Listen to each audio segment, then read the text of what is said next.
Hi, it's my pleasure today to welcome you to the fourth panel, Teaching Lictals at Hispanic Serving Institutions, Panel 4, Technologies and AI and Pedagogies of Less Commonly Taught Languages, Lictals.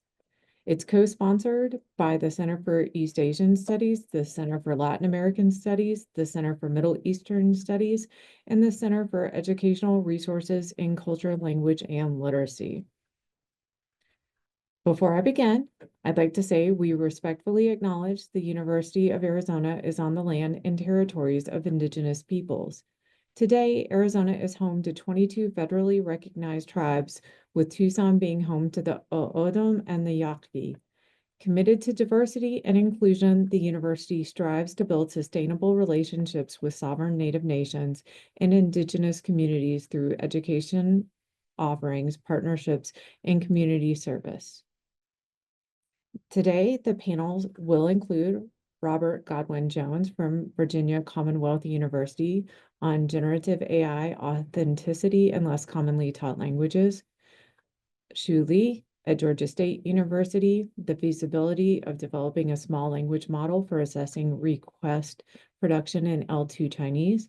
Farid Saydee, Language Mentors International, Transforming Language Education, Introducing Cutting-Edge Dari and Pashto Textbooks for Adult Learners of All Levels, and Christian Ruvalcaba at the University of California, Santa Cruz, Indigenous Language Revitalization in Spanish Program and HSIs. And I would now like to introduce Professor Robert Godwin-Jones, PhD, who is a professor in the School of World Studies at Virginia Commonwealth University. At VCU, he has served as a chair of the Department of Foreign Languages, director of the Instructional Development Center, Office of Information Technology, and director of the English Language Program at the Office of International Education. He has served as a guest lecturer at universities in China, France, Germany, Vietnam, and India. His research is principally in applied linguistics in the areas of language learning and technology and intercultural communication. He writes a regular column for the journal Language Learning and Technology on Emerging Technologies. Robert has published 5 books and over 100 articles and book chapters, as well as regularly presenting at international conferences. Without further ado. And learning less taught languages. And this is fit very well for me and what I'm working on for the journal Language Learning Technology. We have an upcoming issue. The next issue, in fact, is on technology in teaching and learning less commonly taught in Indigenous languages. And the last time we had a special issue on that topic was about 10 years ago. And I wrote a column on the technological imperative in teaching and learning lictals and pointed out that publishers are not going to make a lot of money from textbooks where there are very few classes and even fewer students. And so folks teaching those languages have to scramble to find good teaching and learning resources, and that was the welcome arrival of the internet that provided the opportunity to find and create digital resources for languages. But ironically, at that time, there seemed to be less interest among folks teaching those languages than there was in folks teaching commonly taught languages, and particularly English, of course. But a lot has changed since then. And one of the things that's changed is the wonderful arrival of Title VI centers like we have 4 of at the University of Arizona. We also have the flagship programs, and supported by the Tech Center at the University of Hawaii. We've had Start Talk programs for high school students for some time now. And we've seen a large increase in digital resources for languages of all kinds. And in particular, I would point to a couple of recent articles there that highlighted some examples. The Old Tool article talks about the success of Icelandic Online, which has proven to be quite popular, as well as a game for teaching Irish, Cipher, that has just recently integrated AI generated images, and there are lots of OER examples that one could point to that have been developed for less commonly taught languages.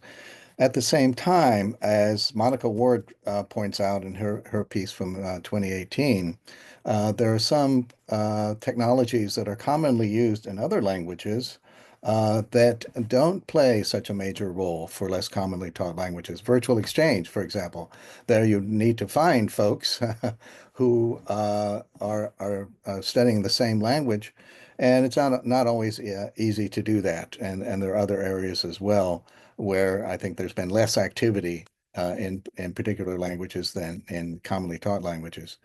We have at the same time, since that 2013 issue, we have the rise of mobile apps and of streaming services. So in terms of mobile apps, we have dedicated language learning apps like Duolingo, which is available in many languages, I think over 40.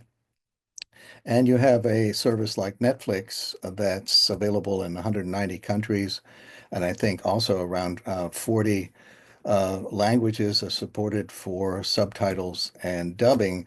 Now, that doesn't mean, unfortunately, that every video in Netflix has all those languages as options, but we do have many more online resources for all languages than certainly used to be the case. And of course, most recently, we have the arrival of AI, which has created a lot of excitement in second language acquisition. Lots of articles now, lots of YouTube videos. Most of the YouTube videos say this is the end of instructed language learning because you can learn everything through AI. And I'm going to argue that that's not not the case.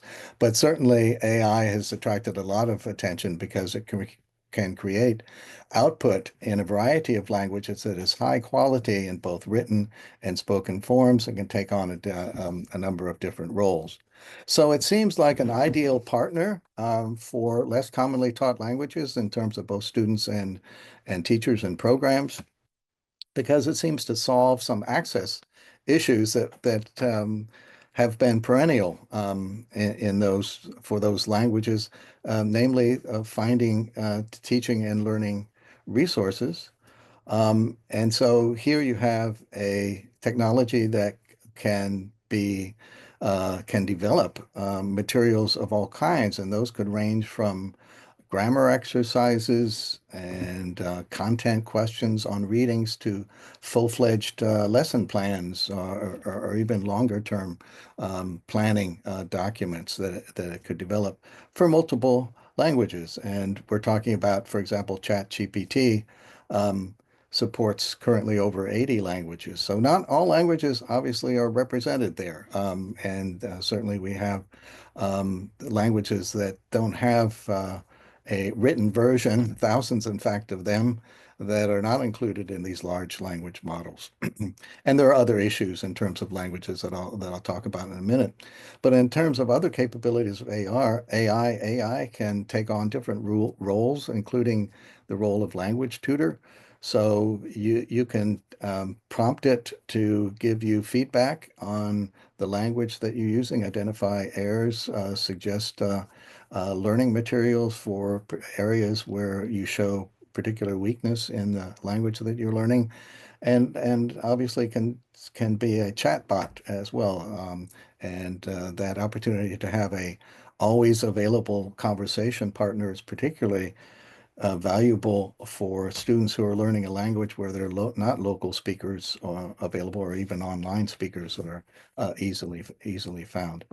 Now, what is needed for AI to fulfill these functions is that we would need the target language to be supported in real world contexts, and to be able to simulate as closely as possible the process of human communication. And that's the main thing I'm going to be talking about today is social and cultural authenticity, the ability, for example, to deal with variations in language. That's obviously quite important from a learning perspective. And there we run up against right away against limitations of AI in terms of performance across languages.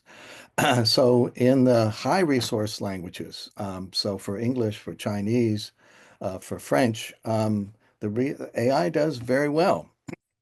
In low resource languages, not so good. Um, and I just recently read an article on AI being used by a teacher of Maltese. Maltese is a Semitic language that's derives from Arabic, and the results were disastrous. It did very poorly in Maltese, ChatGPT. So the issue there is also that the language ability that a system like ChatGPT has for particular languages is derived from the data, right? That it's collected from the learning data. And a lot of those texts may not be originally written in that language, but may be machine translated from English, predominantly English sources. So you don't have the linguistic and cultural authenticity that you'd have if those texts were written by actual speakers of the language. One of the major issues, and this is particularly of importance for less commonly taught languages, is the cultural inauthenticity that you often get from AI output. The learning data does not represent equally cultures across the world. It represents predominantly the global north and Western industrialized cultures. Weird cultures stands for Western educated, industrialized, rich, democratic. And so that there are built-in cultural biases, and I'll be talking about that more specifically in a minute. And that cultural and linguistic inauthenticity limits, in many contexts, the ability of an AI system to deal with nuanced social and cultural contexts. In other words, to handle language pragmatics. And I'm going to move into an example of that. I was in Vietnam last fall giving as a English language specialist from the State Department, giving actually workshops on using AI in language teaching, predominantly to English teachers. And I was staying at a hotel in Hanoi the first week I was there. Went down to breakfast the first morning, and it was a very nice, fancy five-star hotel. So they had a nice spread of Western and Asian food both. And they had a grill station where you could get an omelet, for example. And I was waiting in line at this grill station, and there was an American tourist in front of me. And when he came to the front of the line, he saw that there was a platter of fried eggs there already prepared. And they were fried over hard, as we would say in the United States, with hard yolks cooked through. And he said to the cook, "I'd like eggs over easy." And the cook did not respond, probably did not understand what that meant. He repeated that, "I'd like eggs over easy." The cook still did not respond. And so the tourist said, "Okay, I'll come back later. Thank you." And he started to walk away. The cook still did not respond. He turned back to the cook. He stopped and turned around and said to the cook, "I said, thank you." And so I thought, well, that was really interesting from another number of perspectives, language and pragmatics. And so I asked ChatGPT, why did the tourist make that last statement? I said, thank you. And here is the response from ChatGPT that the tourist likely made that last statement. I said, thank you as a polite way of expressing thanks. And it goes on for some time here in its response, basically repeating in different language that what it said in that first sentence, that when you say thank you, that expresses gratitude. And that's what the tourist was trying to convey, right? So that's ChatGPT's take on that. and it's completely wrong. It's completely off base, misses the point completely. Obviously, the tourist was irritated, was annoyed by the fact, first of all, that he wasn't getting his eggs cooked the way he wanted them, but also because the cook did not do what you're supposed to do when somebody says thank you. You're supposed to say you're welcome, or never mind, glad to do it. Don't mention it. It's an adjacency pair, as we say in linguistics, right? It's like saying, "Hi, how are you?" There has to be a response back, namely, "Fine, thanks." Right? That's in American English context, at least. Well, here, the meaning was not gratitude. When he said, I said, thank you, it was irritation. He was complaining, right? And as part of leave taking, thank you can mostly mean gratitude.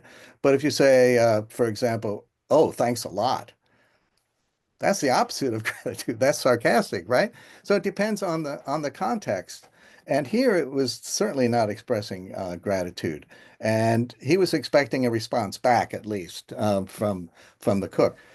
And obviously, there's an inferred meaning that's missing there. And there's also a cross-cultural significance that's missing. The fact that this is a language that probably the Vietnamese cook did not know very well.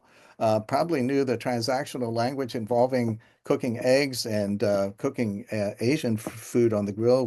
There was fried noodles you could order.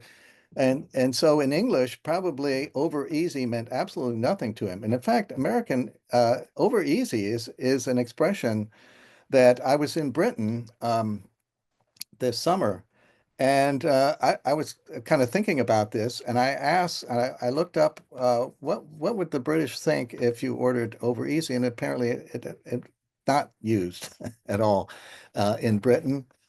We have over easy, over medium, over hard. In Britain, they serve fried eggs sunny side up, as you would say in American context. So that language problem didn't come up in ChatGPT's response, and also the fact that the cook was Vietnamese and that speech acts differ from culture to culture in terms of linguistic norms and nonverbal behaviors.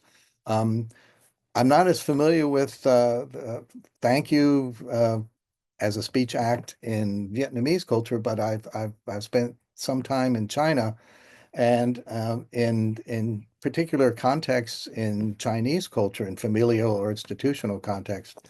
Um, in a family, for example, you don't say please and thank you all the time. That's considered that's putting up artificial barriers between people that are inappropriate in a family setting. There was a American teacher of Chinese of English in China who got the nickname, he was teaching in the high school setting, of Mr. Please and Thank You, because he kept using those terms that are so widely used, obviously, in American English context. The output, as I mentioned, was over that from ChatGPT was verbose and repetitious. It violated what is often used in looking at pragmatics, the Paul Grice's cooperative principle, the idea that in social settings, people try to be mutually accommodating in their speech, and that there are particularly maxims that are followed to achieve that goal. One of those being quantity, say what is needed and no more, and ChatGPT doesn't do very well there. And quality, be truthful. That's another maxim.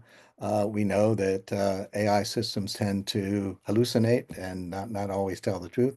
Relevance, contextual appropriateness, obviously here was problematic. And so from that perspective of how pragmatics is analyzed, we see that there are a number of problems along those lines. And it just occurred to me recently that one of the things that AI systems would have a real trouble with is if there is a pragmatic situation that calls for silence, no response. And that could be the case in Finnish culture or certain North American cultures, indigenous cultures as well. Also, the problem is here that the ChatGPT didn't pick up on the tone of voice. And I put it in all caps, to try to emphasize that. But I don't think that ChatGPT got the message there. And we used obviously nonverbals and tone of voice, intonation, um, as important meaning making mechanisms in real human communication. That's not available when we're chatting with an AI system. Um, and fundamentally, what we do is we adapt our language and our behavior, including our nonverbal behavior, to what our conversation partner is likely thinking or how that partner is reacting to what we just said. So this theory of mind. And there have been some interesting studies on whether AI can develop or has developed to a certain extent theory of mind. In other words, that ability to read the other person, where the other person is at and is thinking, and an emotional state. But that's very limited, obviously. Now, one of the things that's happening with AI is becoming multimodal. And I'll talk about that hopefully at the end of the talk today. I'll have time to say why that's important. Um, so just moving on to what we can say in general about AI performance in terms of pragmatics. It's pretty good at knowing what the typical language used, the forms and the formulae that are used, for example, in politeness conventions, because it learns that from its data, the collected data, the learning data. And so it can usually come up with the language that's used. The hard part as language learners learn when they try to actually use the language in real conversations is how do I put that into practice in socio-pragmatics?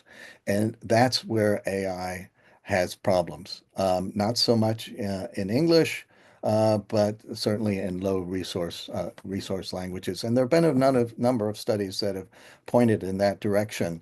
For example, this first study that I cite there that used Arabic language, large language model, and still found surprisingly a surprising cultural bias. For example, it asked the AI system to to generate some suggested activities after Islamic prayer session. And one of the suggested activities was going to a bar for a drink. Right? In a Arabic Islamic context. There's another very interesting article. Not all countries celebrate Thanksgiving. ChatGPT knows all about what happens in American Thanksgiving or probably Canadian Thanksgiving as well, but it's not equally informed about other cultural practices or festivals or special days in other cultures, right?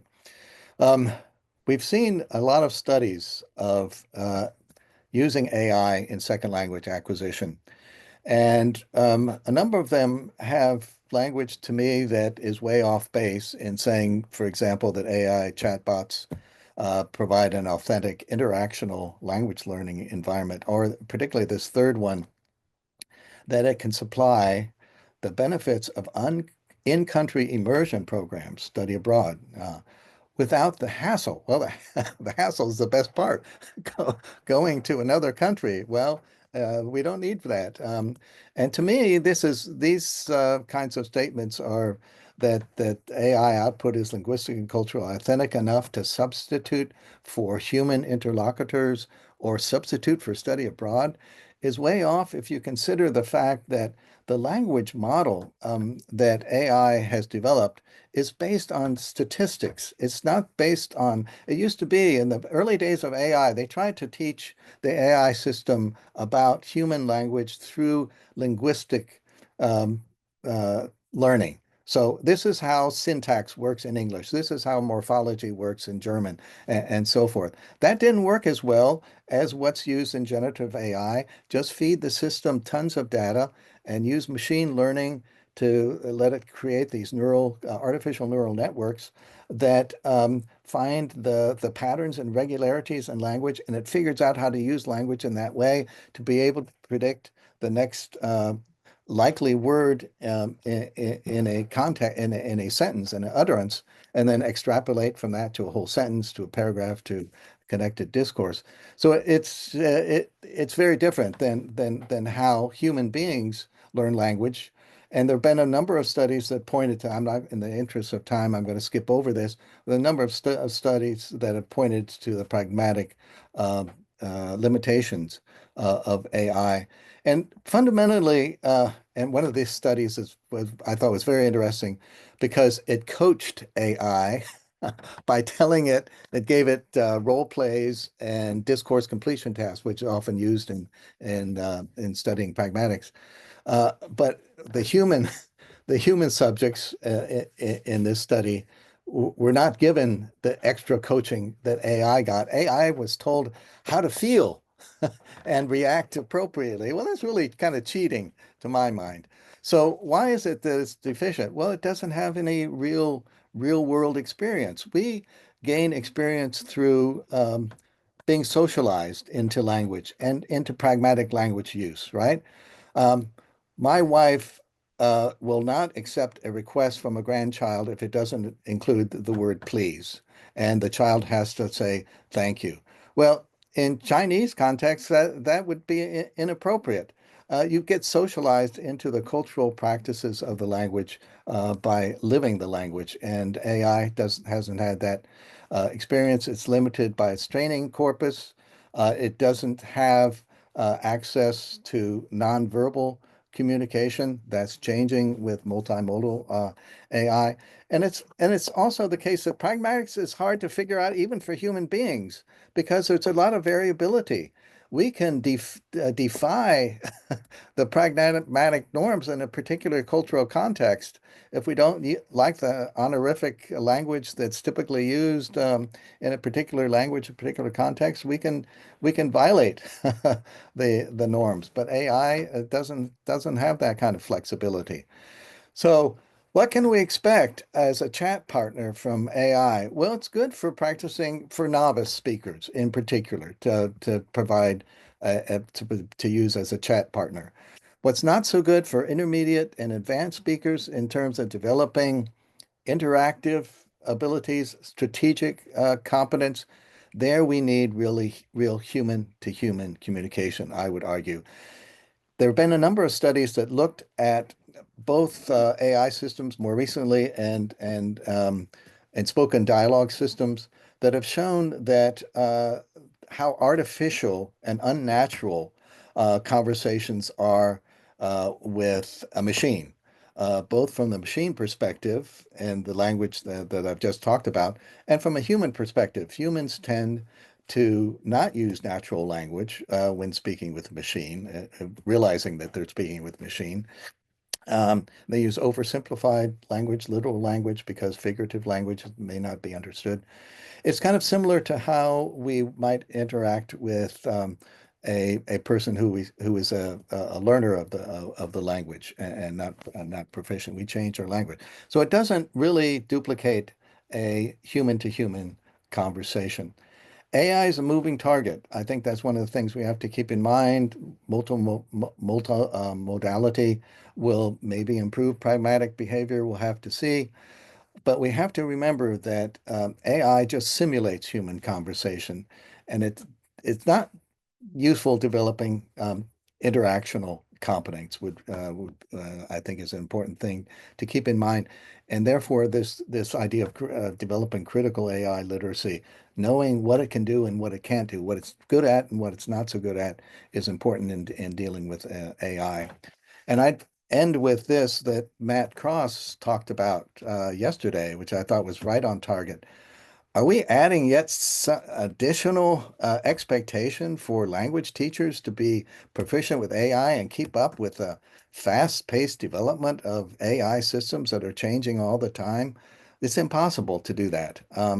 And so, we don't want to add that expectation for teachers. The bottom line, and Matt said this as well, technology is not going to replace teachers. Language learning is a transformative experience, right? And there you need the emotional support, right, at a minimum from teachers and the ability of teachers to deal with individual students and their differences. And I see my time is up, which is good because I'm at the end here, and then we'll look forward to talking with you about in answering questions and uh, getting comments. Thank you. Thank you for a wonderful presentation. It was really engaging. And after I have tried many languages, I do need the emotional support of my instructors. Yes. Okay.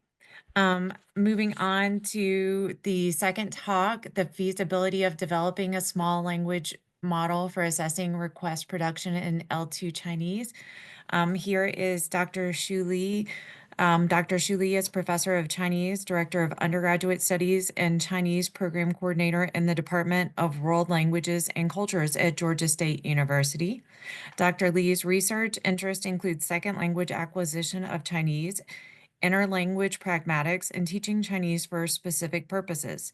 His most recent edited book is Pragmatics of Chinese as a Second Language, which came out in 2023 in Multilingual Matters. He has co-edited 2 other books, Classroom Research on Chinese as a Second Language, printed by Routledge in 2019, and Engaging Language Learners Through Technology, Integration, Theories, Applications, and Outcomes by IGI Global in 2014. In 2017, he served as guest editor for a special issue focusing on the pragmatics of Chinese for the journal Chinese as a Second Language Research.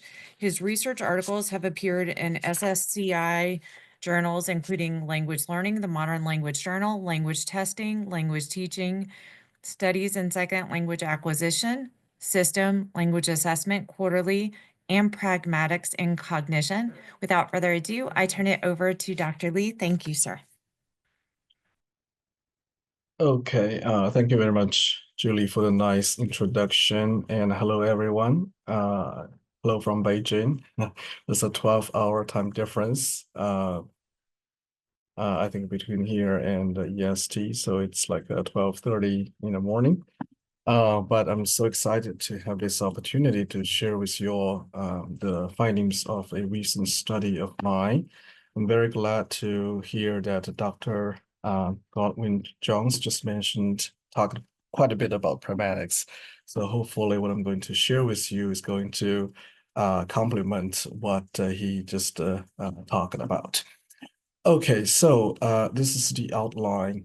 And let me start with this slide about pragmatics assessment. So as we all know, pragmatics is about language use in context. And pragmatic competence refers to the ability to conduct socially appropriate communication. It is a key component of communicative language ability. And speaking of the assessment of pragmatics, there are quite a bit of challenges. And one of those challenges, what I refer to as rate of variation, is particularly relevant to the purpose of this study. What that means is that there has been empirical evidence to demonstrate that human raters often show differential understanding and also their application of the evaluation criteria when it comes to evaluating pragmatic performance, which leads to variations in assessment outcomes, which is not very good.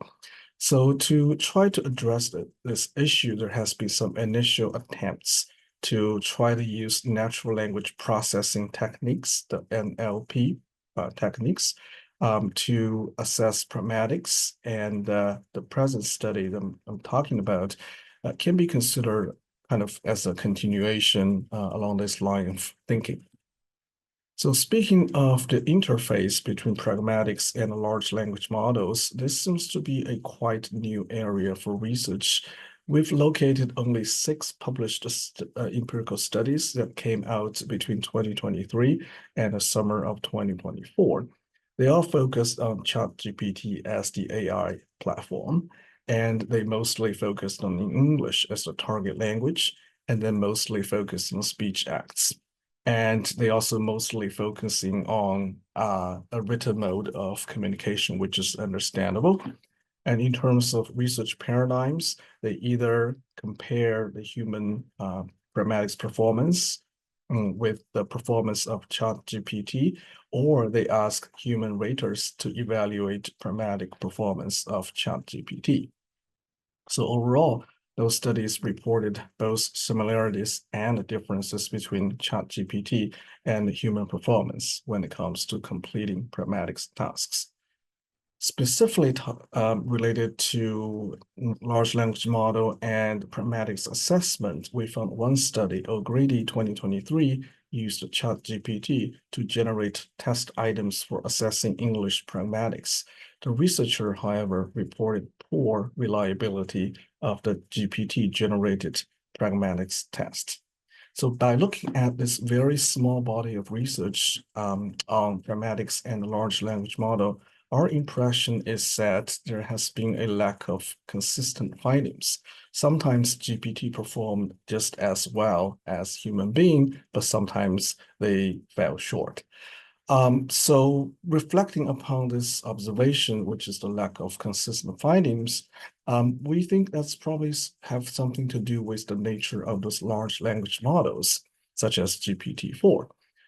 Because large language models are general purpose models trained on massive data sets, as Dr. Godwin-Jones just mentioned, they can do well in a wide range of information or knowledge-based tasks within the scope of their training data.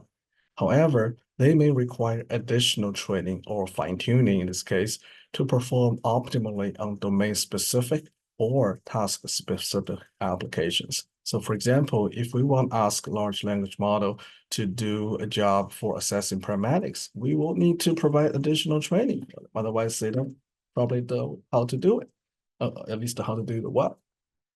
So this comes to the idea of small language models. So small language models are alternatives to large language models. They have smaller number of parameters and are trained with smaller curated data sets in specific domains or for specific tasks. Small language models are not developed to have broad knowledge like large language models, and therefore they're not as good for solving general problems, but they can be fine-tuned to enhance domain or task-specific performance, at least theoretically. And an important consideration for having small language model is because they're cheaper, they're faster, and they can have better performance than large language models in theory in specialized domains or tasks. So here at the bottom of this slide, I listed some of the current small language models and listed their number of parameters in comparison with the standard, if you will, the GPT-4o. As you can see, it's a huge difference in terms of the number of parameters that are included in those small versus large language models. So for the purpose of this project, the overarching question that we were asking ourselves is whether it would be possible to develop a small language model for the purpose of assessing pragmatics. If successful, that could potentially help address the issue of rate of variation involved in pragmatics assessment. That's something we mentioned at the beginning of this talk. To evaluate the success of developing a small language model for this purpose, we would like to make sure the assessment outcomes generated by the small language model are at least comparable to the assessment outcome generated by human raters. Okay, we want to see the similarities or differences between these two. At the same time, we also wanted to include a model, a language model that is not trained specifically for assessing pragmatics. So therefore, we asked two research questions. Number one, in the context of assessing second language pragmatics, how do the rating scores generated by a small language model, which is specifically trained for assessing pragmatics, and a large language model, which is not trained for assessing pragmatics, compare with those generated by human raters? And number two, there are differences and similarities in rate of severity and self-consistency between a small language model, large language model, and human raters. And I'm going to explain the definition of rate of severity and self-consistency later on when we get to the results section. So in terms of a method, the target pragmatic feature is request in Chinese. And a data set for small language training that we used includes the oral request utterances, which were transcribed, collected from 22 native Chinese speakers. They were all undergrad students enrolled in a university in Beijing, China, and they responded to this oral discourse completion tests that Dr. Godwin-Jones just mentioned. So here you can see a sample item. The item was, written in Chinese for all participants. So basically, after reading or listening to a scenario description like this, the participants were requested to respond orally what they're going to say in that situation, and their responses were recorded and transcribed for use later. So the oral DCT included 20 situations or items, evenly divided into 4 types of situations, averaging 5 items per type, considering both contextual variables of power and imposition. So here I listed 4 types here. Type 1, for example, involves situations where the speaker is asking for a small favor from their friend. This is considered to be an easy one, okay? Like, for example, ask to borrow a pen or something. And this is different from the other types, in particular type 4. So that in this case, type 4, those are the situations where the speaker is asking for a big favor from their professor. For example, to ask for extension of the deadline for turning in a term paper. So this is considered to be a very difficult one for our second language learners. So the data set we used for the small language model assessment, in other words, the kind of the data we wanted the small language model to evaluate, okay, includes the oral request utterances, again, transcribed, collected from 62 American learners of Chinese using the same oral DCT. Those were the learners enrolled in undergrad Chinese language programs at universities in Beijing, and in terms of their proficiency in Chinese, they ranged somewhere between lower intermediate to advanced. We also recruited 3 human raters, and they all came from the background in applied linguistics and second language teaching with a focus on Chinese. And then they evaluated the American learners' request utterances based on a 5-point holistic rating scale. So this particular holistic rating scale evaluated 3 aspects of performance. The first one is communicative function. That is, to what extent a utterance can be considered as fulfilling the function of making a request in that target situation. The second aspect of evaluation was appropriateness or politeness.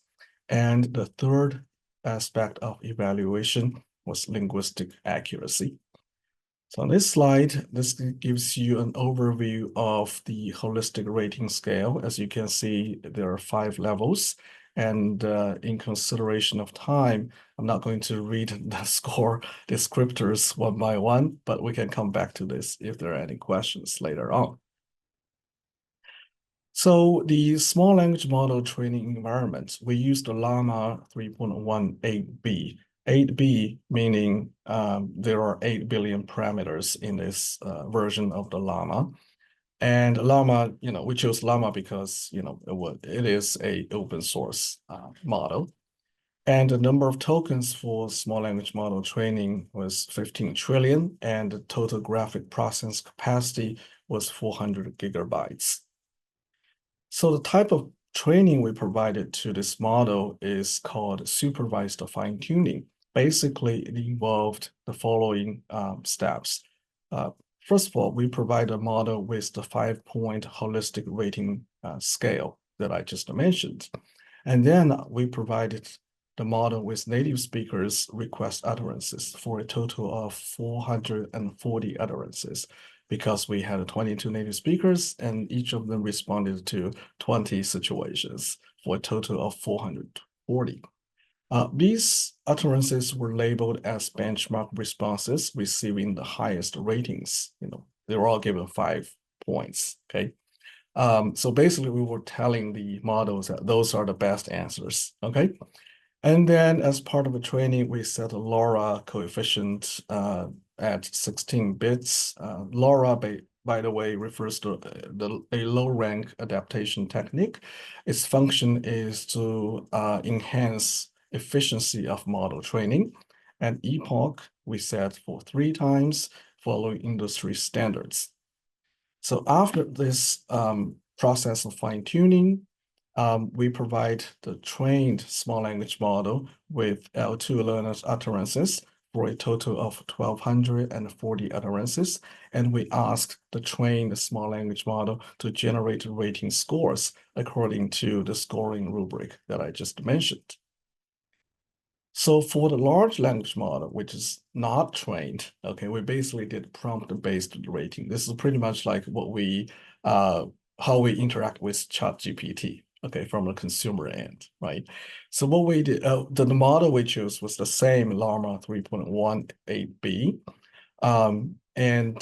We followed the following steps. We provided a 5-point rating scale to the model, and we provided native speakers' utterances, the same set of utterances, and we told the model that those are the benchmark responses, okay?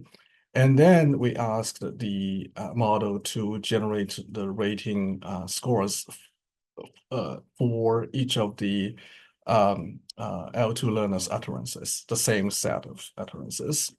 The difference between this one and the previous one was that for the small language model, we went through a supervised fine-tuning process, but for this large language model, we didn't, okay?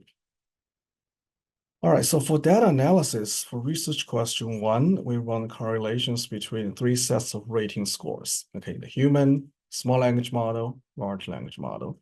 And we also compare the mean rating scores, okay, across human, small language model, and large language model.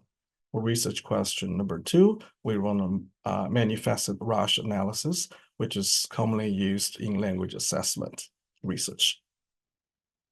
All right, so let's take a look at the results of the correlation. So as it turned out, the correlation between human ratings and the small language ratings was at 0.35, okay? At the same time, the correlation between human ratings and the large language model ratings was at 0.31.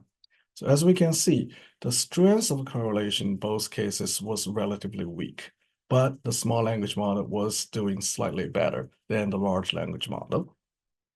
What's also very interesting to us was the correlation between the small language model and large language model was not very high at 0.48, okay? This is actually lower than we would expect, okay? So our interpretation is this. A small language model trained with small, high-quality data set, okay? Keep in mind, we provided the model, with 440 utterances, okay? That's all, okay?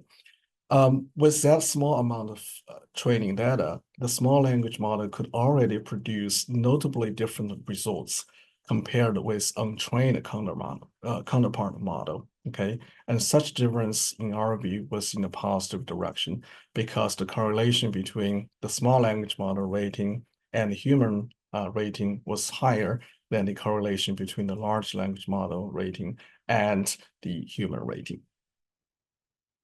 Next, let's see the mean comparisons. So in this case, we compare the overall mean ratings across the 3 groups. And we run a very simple one-way ANOVA, and this is what we found. Basically, all pairwise comparisons across the 3 groups reached the statistical significance. So in particular, the large language model gave the highest mean ratings, okay? And then the small language models ratings came next to the large language models rating, and the human raters were given the lowest mean ratings, okay? So our interpretation is this. The small language model is better than the large language model in approximating human ratings, although there was still some significant differences between the small language model ratings and the human ratings. And then we dug into the mean ratings a little bit more. a little bit deeper. This time, we compare the mean ratings across the 4 types of scenarios that that I mentioned earlier. So then we got this colorful graph. So as you can see at the bottom, we have 4 types of scenarios, 1, 2, 3, 4. So keep in mind, type 1 is hypothesized to be the easiest, and type 4 is the most difficult, right? With type 2 and 3 somewhere in between. And we have 3 colored lines. If we can focus our attention on this red line, this represents the human raters, okay? So as you can see, there's quite a bit of situational variations, right? So the human raters gave the highest mean ratings to type 1, okay? And they gave the lowest to type 4, okay? And then there are some, variations between type 1 and type 4 because type 2 and type 3 were somewhere in between, okay? So what that means is that the human raters, their ratings actually reflected the differential pragmatic performance according to different types of request scenarios, okay? Which is very good. And if we look at the purple line, which represents the small language model, you see similar situational variations in terms of scores that the model gave, right? Maybe it was not as dramatic as the human ratings, but you still can clearly see the situational variations. The last line, the gray line, represents the large language model ratings. This time you can clearly see it's a lot flatter, right? Not as, varied as the other 2 rater groups, if you will. So our interpretation is that the human ratings reflected situational variation of learner performance, and the small language model was better than the large language model in approximating human ratings in this regard. So the last set of analysis we did was this Rush analysis. Okay, so Rush actually output a lot of findings, but for the purpose of this presentation, I would just report the results related to the raters. Okay, so let's take a look at this graph and also focus on the second column. This is a column for the raters or the judges. So the way we read this is that if a rater is positioned in a higher place, okay, that means the rater is very harsh, okay? On the other hand, if a rater is positioned in a lower place, that means the rater is more lenient, okay? So as you can see, there are 5 raters, if you will, because we were treating the small language model and large language model as if they were raters. You can clearly see that rater 3 was very harsh, okay? But rater 1 and 2, they were more lenient. And it's interesting to see where the small language comes into play. So the small language model was actually on par with rater 1 and 2. But what about the large language model? It's more lenient, okay? So this actually sort of reiterates what we just mentioned when we were talking about overall ratings, right? If you still remember, the large language model gave the highest mean ratings across the 3 groups, and the human raters gave the lowest, with the small language models mean ratings came in between. So this, the findings that we see here on this slide kind of corresponds to that part of the results as well. So another thing that we looked at based on the results of a Rush analysis is self-consistency. What does that mean? I think in a rater involved kind of evaluation, some raters will be harsh naturally, some raters will be naturally lenient, which is fine as long as they can be consistent, right, in their level of leniency or harshness, right? What we don't want to see is someone who flip-flops. That is sometimes being very harsh, sometimes being very lenient. Okay, that means they have low level of self-consistency, if that makes sense to you. So in Rush analysis, it generates a self-consistency statistic, which is called infit mean square value for each rater. Okay, so in the context of this study, we were looking for whether a rater's infant mean square values fall into this range between 0.66 and 1.3. Okay, if the value falls into that range, that's fine, that's okay, right? If it's outside that range, then there's some problems. So here are the infant mean square values for the 5 raters, if you will. As you can see, rater 1, 2, 3, those human raters, they're 5, close to 1. And for the small language model, that's fine too. But for the large language model, it's actually very close to crossing the lower bound, okay, in the range that we set in the study. So what that means is that compared to the 3 human raters and the small language model, large language model was a lot less self-consistent in its rating. All right, so I know I've been given a lot of information. Let me provide a quick summary before conclusion. So overall, we believe that the small language model performed better than the large language model, right? The small language model achieved human-like self-consistency in rating. The large language model was notably worse. The small language model was comparable to human raters in rating severity based on Rasch analysis. But also keep in mind, the small language model gives significantly higher scores than human raters based on a raw score, right? So there's still some differences. And also the small language model was better than the large language model in approximating human ratings that reflect situational variations of learners' pragmatic performance, right? So also keep in mind, we only provide a very small data set, okay, for training the model, okay? And basically we treated each utterance, each of the 440 utterance as one token. So from model training point of view, we were basically providing the model with 440 tokens, right? And yet we still get notable differences in comparison with the untrained model. So with all this in mind, I think our results are encouraging.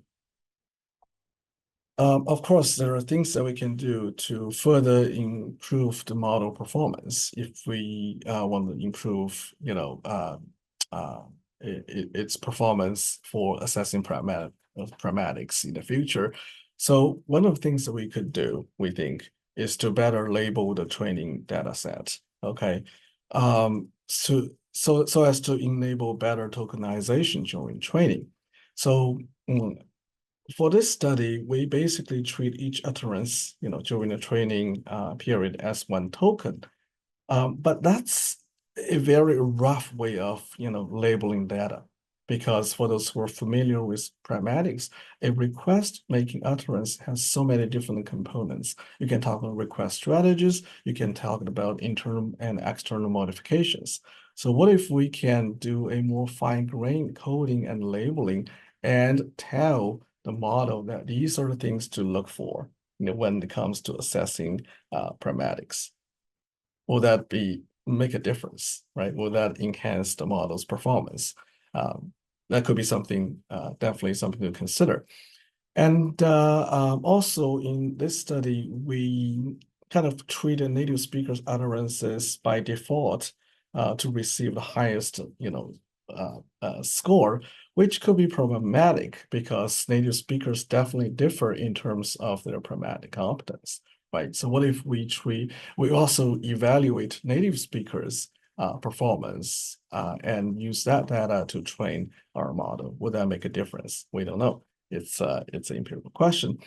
And also keep in mind in this study, we only provide the model with the sort of benchmark responses receiving the highest score. In other words, we did not tell the model what a 4-point response looks like, right? What a 3-point response looks like, okay? So what if we can provide them with benchmark responses for all these score levels or score bands? Is that going to enhance the model's performance for assessing pragmatics? For sure, we don't know, but we hope so. So with that said, Thank you very much for your attention, and I would like to give credits to my collaborator, Dr. Feng Xiao from Mona College as well. So thank you so much for the opportunity. Thank you. Thank you, Dr. Lee, for this fantastic presentation. I really have to say, it makes one think when you think about 8 billion parameters just for a small language model. So I have lots of questions if time permits. On that note, it's my pleasure to introduce Dr. Saydee, who is an adjunct professor at Queen's University School of Curriculum and Teaching and the founder of Language Mentors International, a consultancy specializing in educational services across the U.S. A native of Afghanistan, fluent in both Dari and Pashto, Dr. Saydee launched one of the nation's leading Dari and Pashto programs at San Diego State University in 2008. His extensive contributions include curriculum development for multiple world languages, leading Star Talk, which Dr. Godwin-Jones mentioned earlier. So he's led Star Talk teams, authoring several textbooks in Pashto and Dari, and publishing scholarly articles. He also serves as the ILR OPI Testing and Quality Assurance Program Manager at 𝘏𝘲𝘓𝘏. Okay, and we very much look forward to his talk entitled, and I apologize, I've got so many screens going at the same time, Transforming Language Education, Introducing Cutting-Edge Dari and Pashto Textbooks for Adult Learners of All Languages. Thank you. Okay, thank you, Julia. I really appreciate that. Hello, everyone. So from just following up on the information provided earlier, if AI such as ChatGPT has limitations and well-resourced languages, including English, we can imagine its limitation in very low-resourced languages such as Dari and Pashto. My presentation is about proficiency-based Dari and Pashto textbooks for adult learners at novice to advanced level based on the ACTFL and ILR guidelines for proficiency. This project was funded by a 3-year grant from the International Research and Studies of the U.S. Department of Education.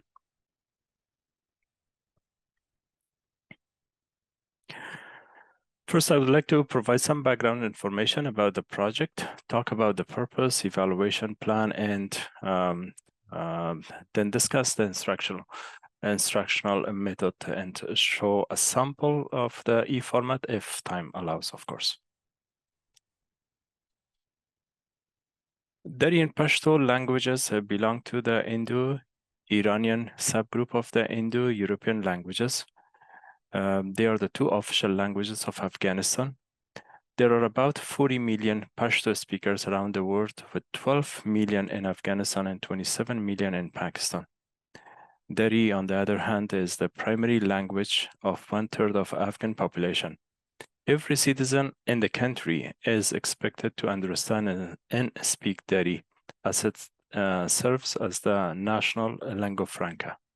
In addition to Afghanistan, Dari is spoken in by 2.5 million people in Iran, Pakistan, and other neighboring countries.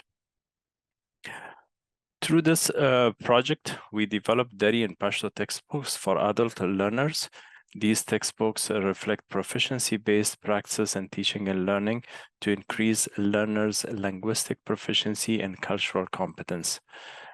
Through this project, we developed 3 textbooks from novice to advanced for Dari and also for Pashto, a teacher guide for each textbooks, and these textbooks are available in PDF and e-format, which allows for online interactive activities.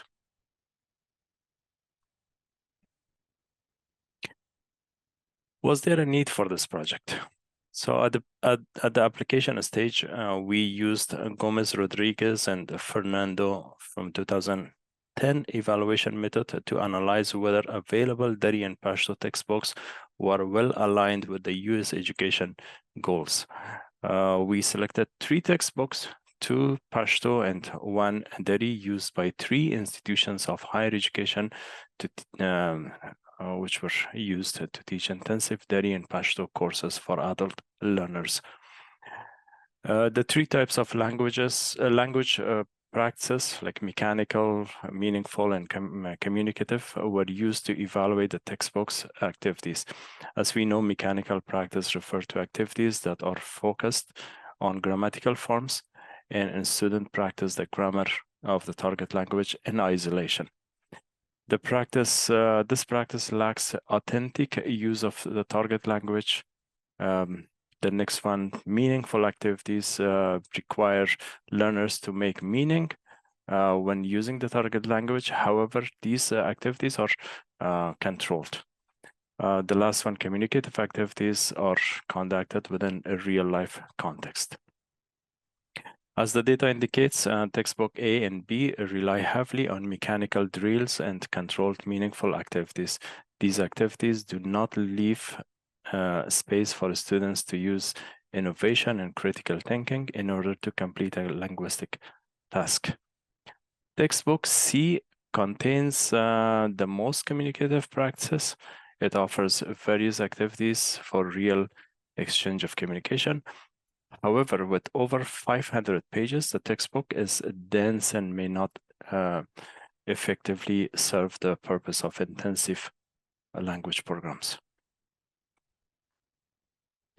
For our textbooks, the presentation of content and learning activities are designed to support learners as they progress from absolute beginner to actual advanced level or ILR level 2 proficiency in speaking, writing, listening, and reading. As mentioned earlier, the materials are available in PDF format as well as e-format for use as interactive textbooks.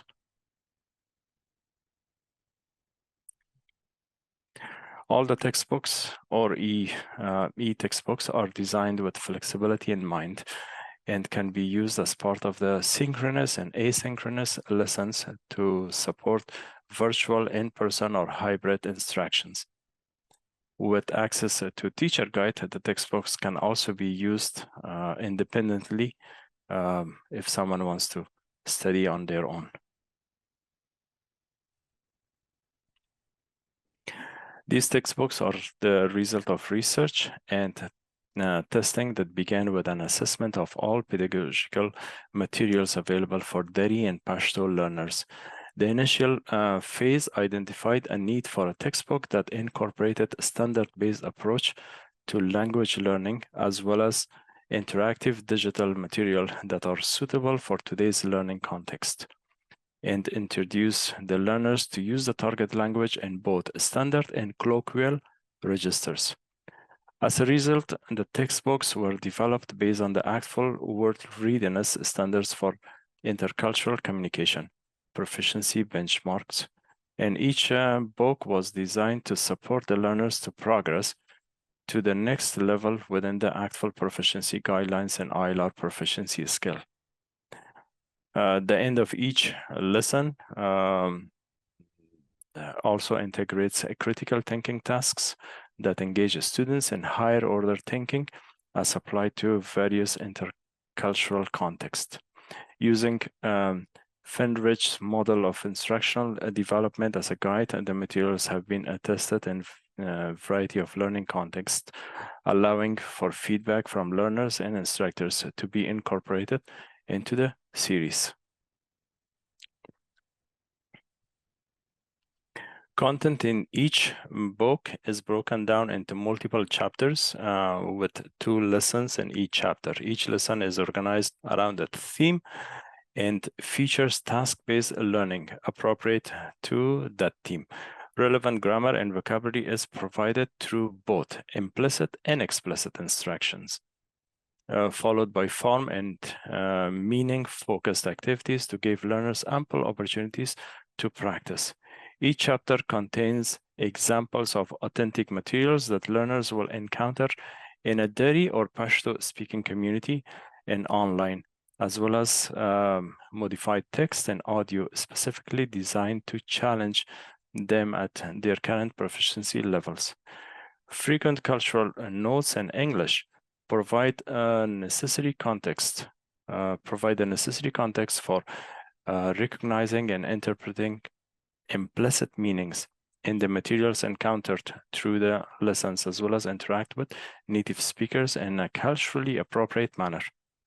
Learners are also exposed to both the standard and colloquial forms of Dari and encouraged to analyze differences in a form in a context in which they are used. Okay, how I'm doing with time? This is a course map for the first 3 chapters of the beginner lesson, identifying the themes, functions, structure, skills, and learning strategies and critical thinking strategies emphasized within. The first chapter focuses on establishing a foundational literacy that will support the students as they encounter a text in the target language. Throughout the rest of the chapters, we also have other themes like reading, culturally informed, other topics like food, hospitality, transportation, home, work environment, and house chores and labors within the family. A typical lesson begins with essential questions and an explanation of the objectives of the lesson. Learners are then presented with theme-specific text and audio conversation and accompanying interpretive activities. In the vocabulary section, important words and phrases are listed, written in the target language and with audio of native speakers' pronunciation. In beginning lessons, transliteration are also provided. Each lesson has multiple language and cultural notes in English that provides context for the conversation. And there are multiple sections of direct instructions throughout the lesson to introduce key grammar concepts, followed by varied formed focused activities to allow students to explore and reinforce newly learned concepts. Each lesson ends with a theme-related proverbs in the target language, and then a list of can-do statements of learners, self-assessment, and chapter review.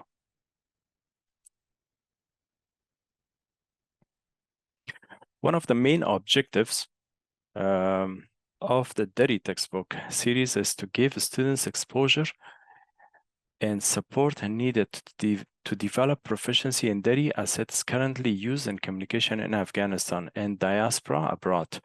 This requires a novel approach to pedagogy that recognizes Dari as a diagnostic language with at least 2 different registers. Conventional materials tend to refer to these 2 forms of language as spoken Dari and written Dari, but these terms are no longer accurate to describe use of the target language in digital age. The image on the left is taken from a broadcast Tolo news and discussion segment. The presenter speaks what has often been called written Dari when introducing the topic and guests, but both he and the 2 other participants switch between the so-called written form of the spoken form for the remainder of the discussion.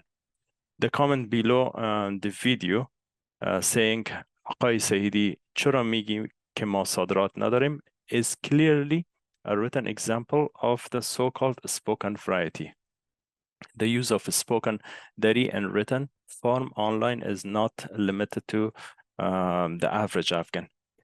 The image on the right is from an official Facebook page of a famous Afghan singer and celebrity, Farhad Darya, who regularly writes posts and spoken Dari. The one featured here, for example, begins چرا یگان خوجه این سر ما و شما قار میشن. This is interesting. In this post, interestingly, he uses a standard written form. And the first one is the spoken one, the colloquial, but in the same post, he also writes the standard form, دری that's used. رفقای خوب و مهربان منظور من از این post. So this is the form. So the same post he's using the colloquial and the formal register. Because of very clear trends like this on social media, the textbook series has abandoned the conventional terms written and spoken Dari in favor of the standard and colloquial Dari, and exposes students to both registers at all 3 levels. Okay. There is a relatively little debate about what constitutes the type of colloquial Dari that serves as a lingua franca in Afghanistan, as it is based on dialect of Kabul and is readily identifiable by both native and non-native speakers. There is, however, a little consensus on how it should be represented in writing. The image shows a recent Facebook post about a soccer match in which the word in, dar or da, is written 3 different ways.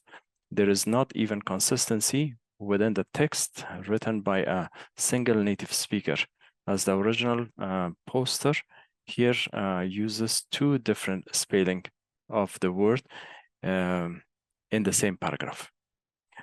The textbook recognizes that providing the learners with all possible variant is impractical and may become an obstacle to progress, and therefore only one of the most common spelling is used throughout the colloquial register text in the first textbook.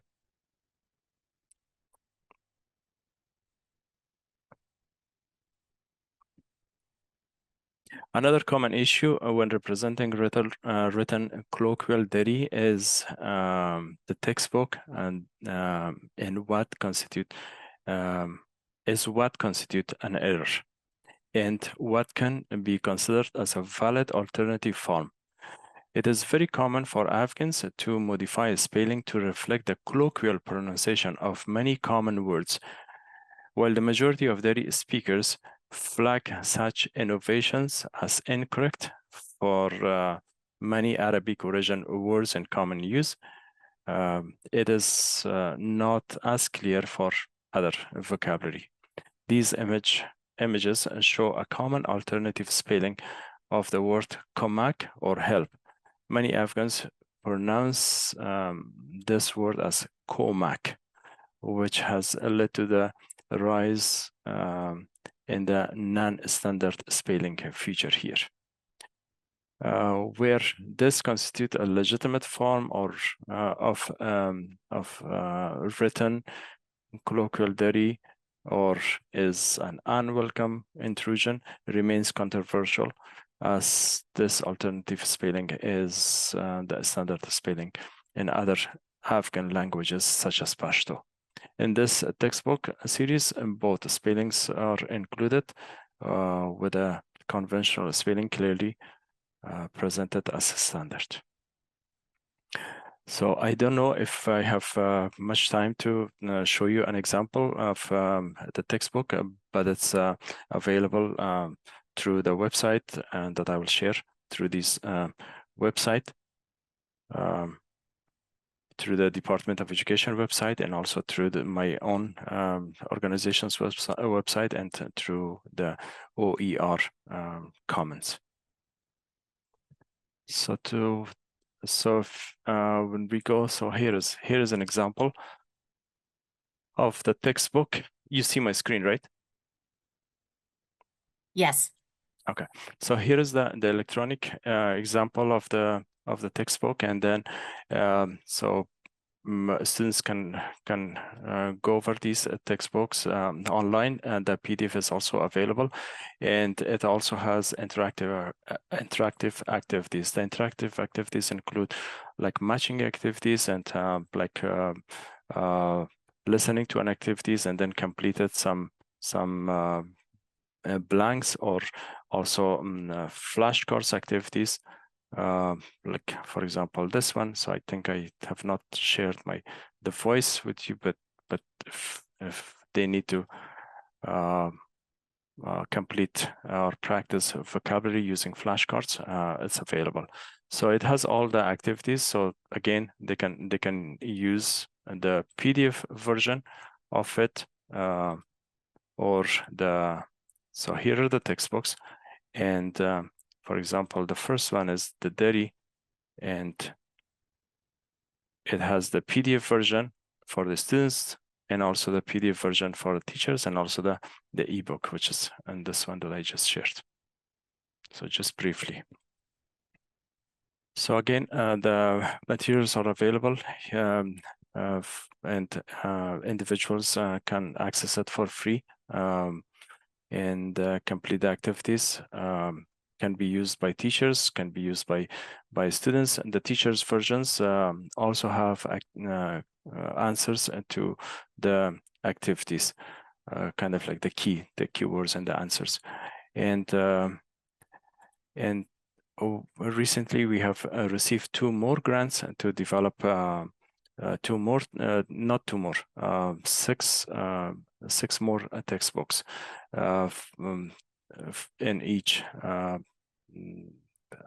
level, from novice to advanced, for Iraqi Arabic dialect, and also for Levantine Arabic dialect. And this project will be ended on in another 2 years, September of 2026, and hopefully by that time we will complete these textbooks as well. And with that, I don't have anything else. If there's any questions, then I will be happy to entertain. Thank you, Dr. Saydee. I look forward to an interesting discussion. In Persian, I had learned 𝘏𝘓𝘢 is help, but I'm interested to know if that's the same. I've often learned I have false cognate knowledge. So we look forward to an interesting discussion. I now will introduce the last speaker for this panel. It is Dr. Christian Ruvalcaba, and his presentation had a name change: Indigenous Languages Revitalization in Spanish Programs and HSIs.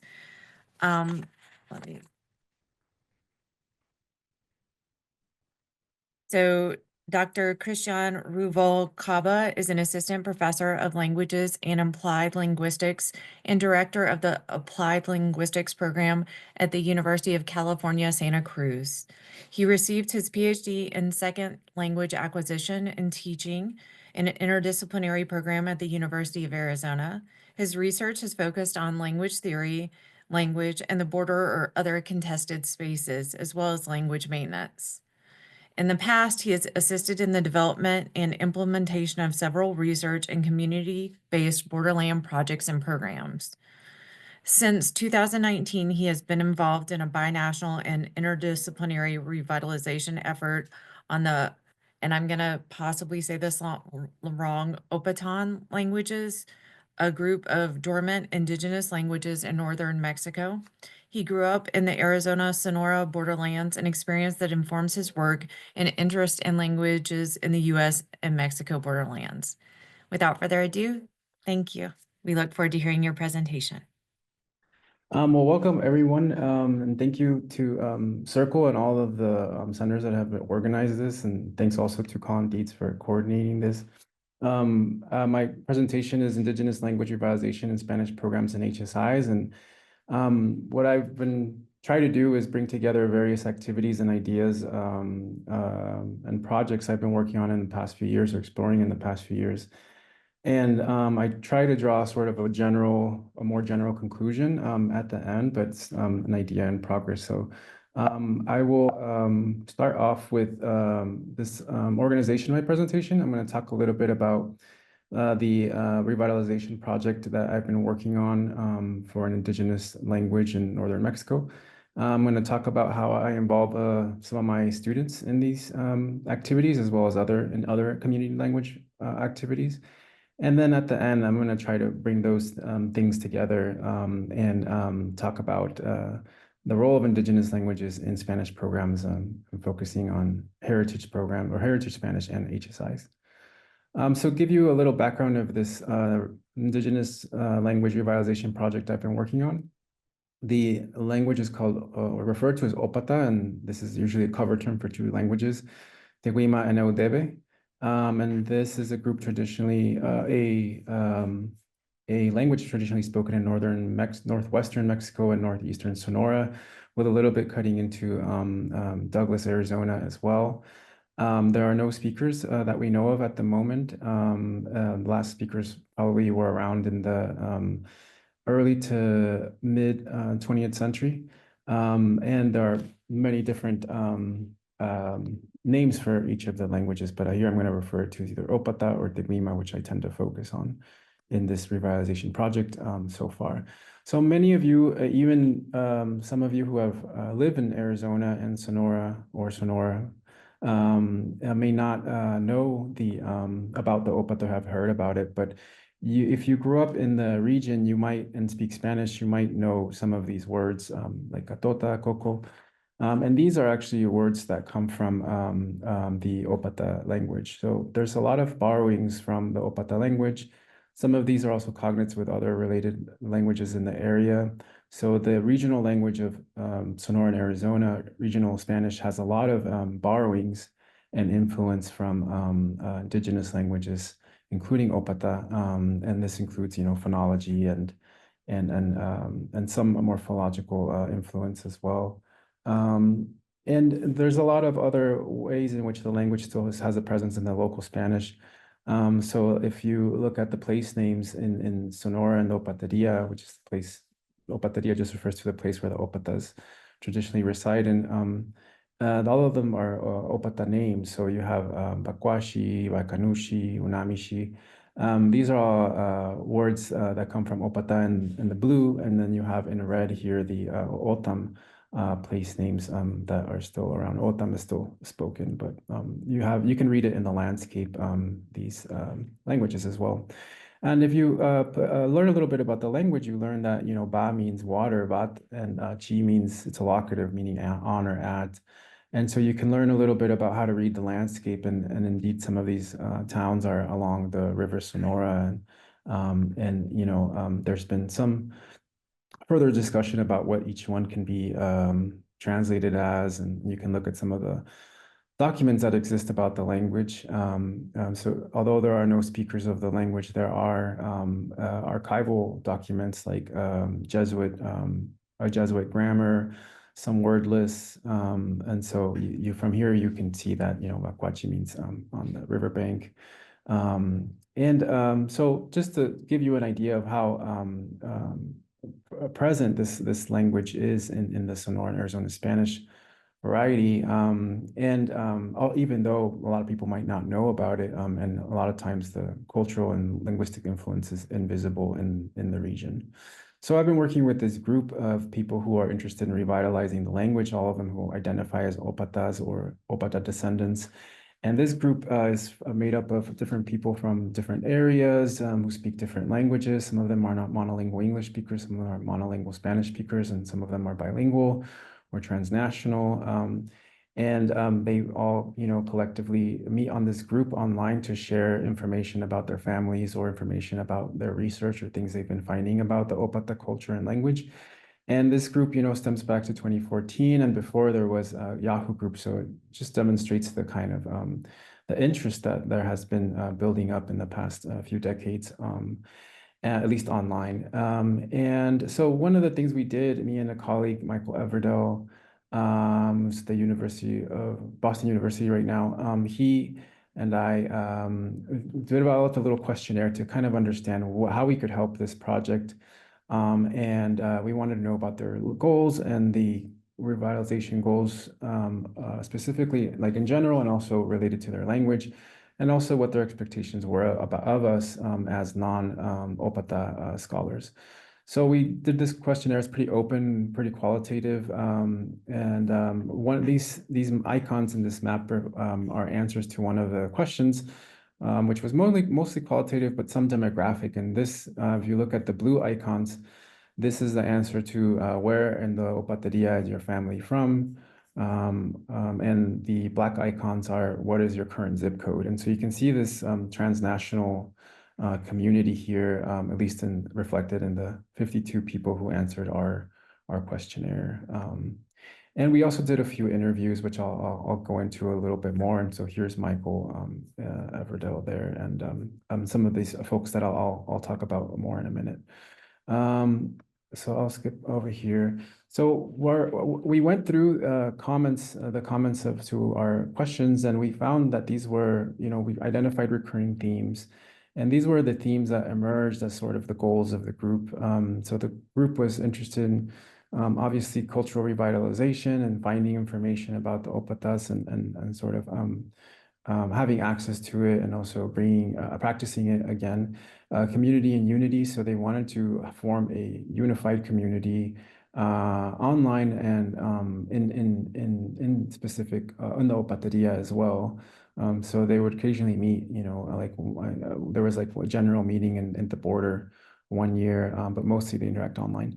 And they wanted to undo or reverse this idea that the 𝘏𝑝𝑡eras have gone extinct or that they're no longer there.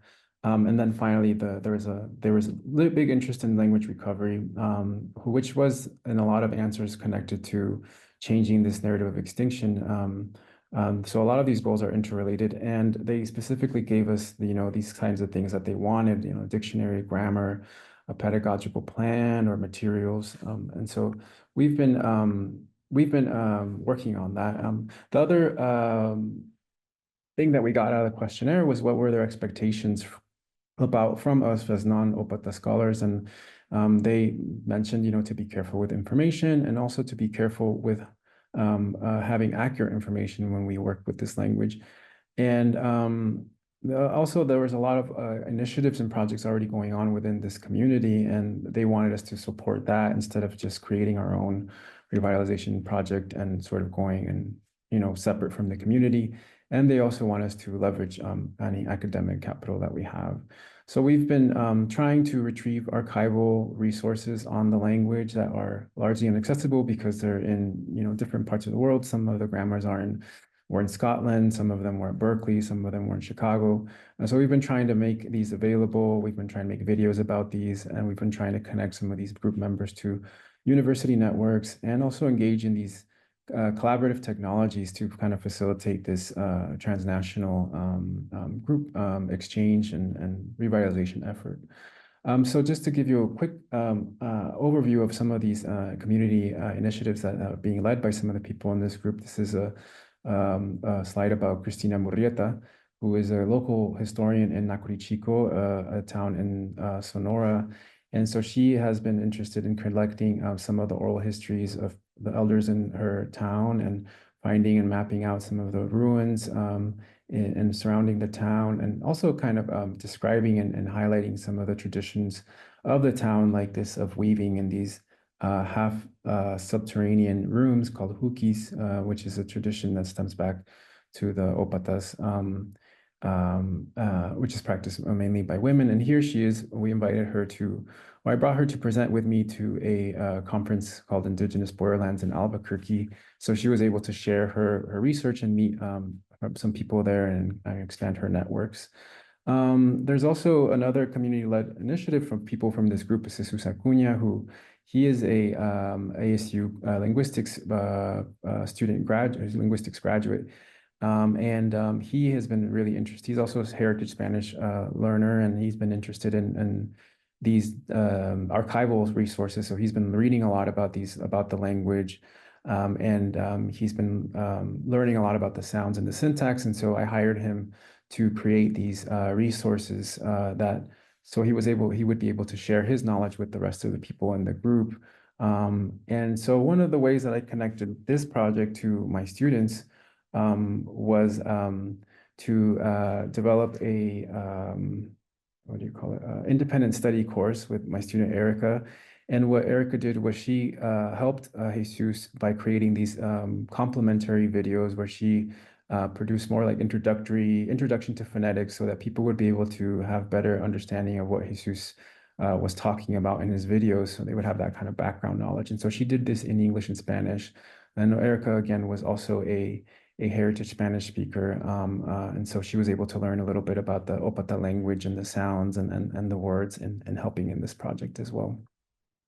Another way I've been trying to connect this project to my students and my teaching has been with the development or the 𝘏𝘪𝘴 project. So the 𝘏𝘪𝘴 project is a project by 𝘏𝑪𝑒�ا, who is a person from a town called 𝘏𝘪𝘴𝘍𝑐𝑎𝑏𝑖, Sonora. And she is trying to make this 𝘏𝘪𝘴 game, which is kind of like a bingo game if you've never played it. She's trying to make some of the images and the words and the cards relevant to the region and to the 𝘏𝘚 culture.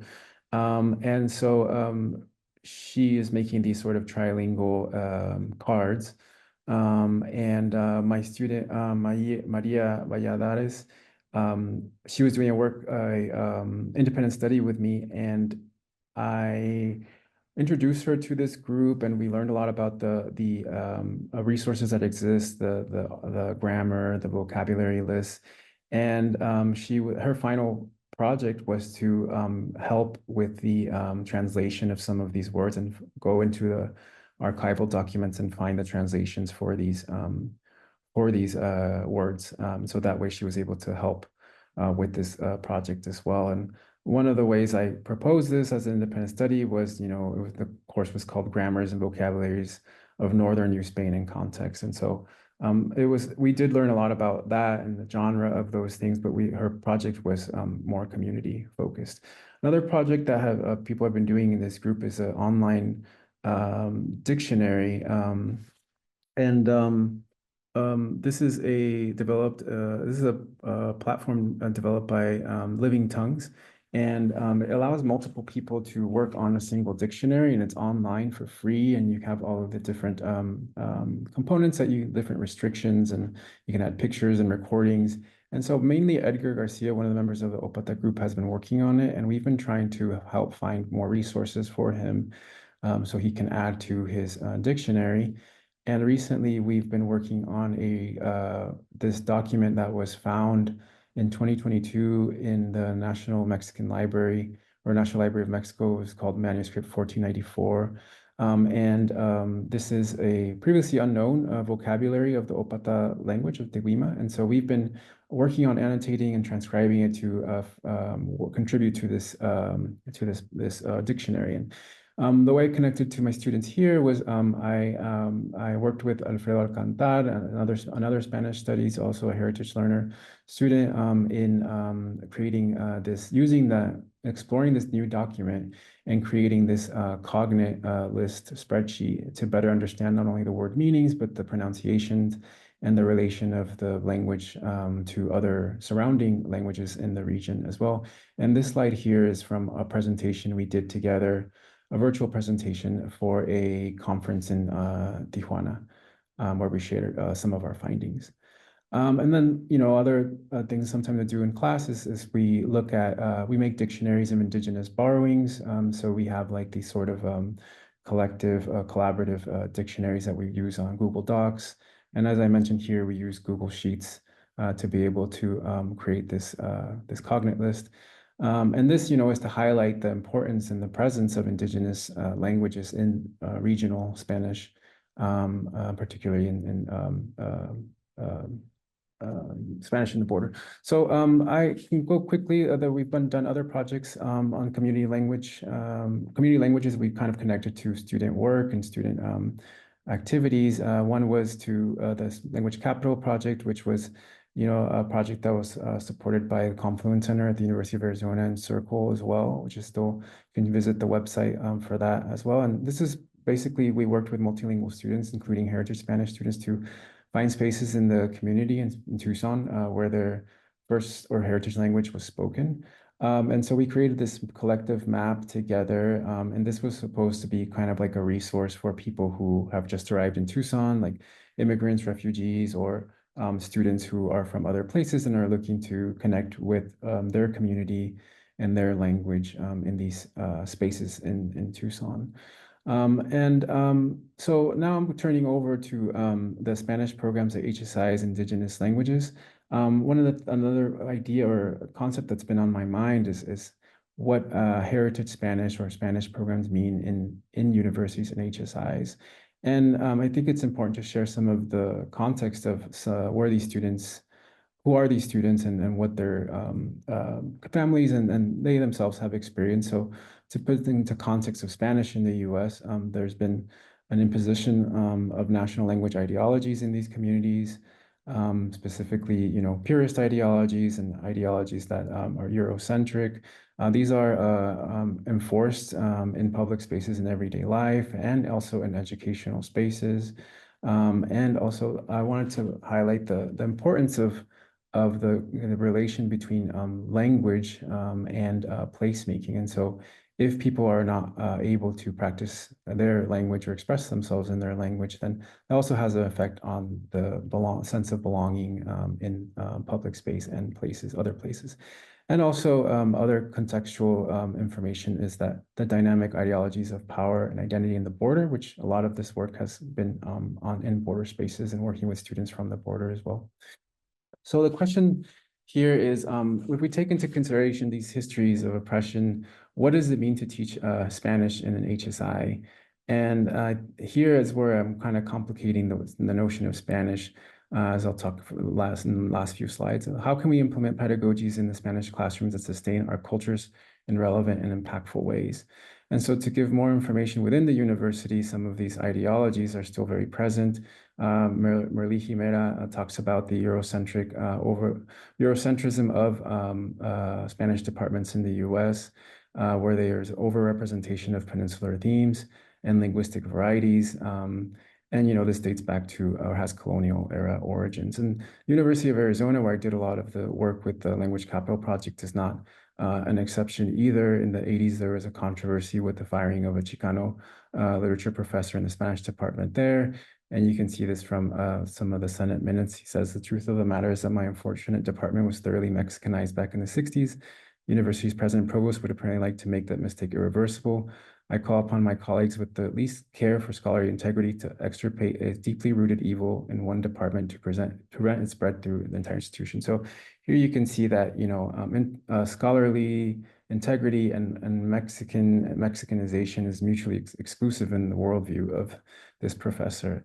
And so further context beyond these Eurocentric tendencies, look at the work of Ofelia Garcia, who has argued that the teaching of Spanish in the US has been shaped by monolingual ideologies in the US. And what this means that they're treated as a sort of abstract, close, autonomous systems. And so there's a neatly drawn border between Spanish and English. But in reality, the students in our classrooms, or especially in the US, American Spanish speakers transgress these borders often. And not only between English and Spanish, but there's also with indigenous languages, as I showed, there's a lot of influence from that too. So the Spanish of local surrounding communities, including the communities of heritage speakers in our classrooms, I argue is not represented or included in the university classroom. Further, many students in our classrooms translanguage, as I mentioned. This includes features from indigenous languages. Some of them are heritage indigenous language speakers on top of also being Spanish heritage speakers. So within the group, I mentioned a lot of these were heritage learners who are also trying to understand 𝘏𝘓𝘓. And right now I have students who have in my Spanish classes who also indigenous language speakers. Felicia Lopez proposed the idea of Nahuatl being taught as a heritage language to Chicanx heritage language learners. And so to conclude, to kind of try to bring these ideas together and projects together, I proposed this idea that to truly serve our Hispanic students, we must honor their entire backgrounds. So this means dispelling purist Eurocentric notions of Hispanic culture and language, and also acknowledge and validate the cultures, identities, and knowledges of our students. And part of this involves acknowledging and actively incorporating and centering local and relevant indigenous languages and cultures in the Spanish classroom, specifically taking a critical approach and understanding that borrowings from indigenous languages into local Spanish varieties are considered informal or stigmatized. And so this is arguing for indigenizing Spanish programs in HSIs. And that is the end of my presentation. if anyone wants to hear more, I can talk more about some of these. Well, I just want to say thank you so much for a really engaging presentation. And, it ties nicely to conclude because we started with the panel being about HSIs and then bringing it back together. The entire workshop has been stellar. I would really like to give a big shout out to the Center for East Asian Studies, the Center for Latin American Studies, the Center for Educational Resources in Culture, Language, and Literacy, and also, my wonderful staff. We couldn't do it without each other. So, and we're very, very fortunate to work with such a good group of people. And then we have these wonderful networks that bring all of you together. I just want to say thank you all for taking your time and joining us today. Thank you all. I really enjoyed the presentation as well. Just want to mention that as well. And thank you, Shuai, for staying up late. My pleasure. I Thanks just a want lot. to yeah. And thank you also from Circle for participating, and to our Title VI colleagues for collaborating with us on this event.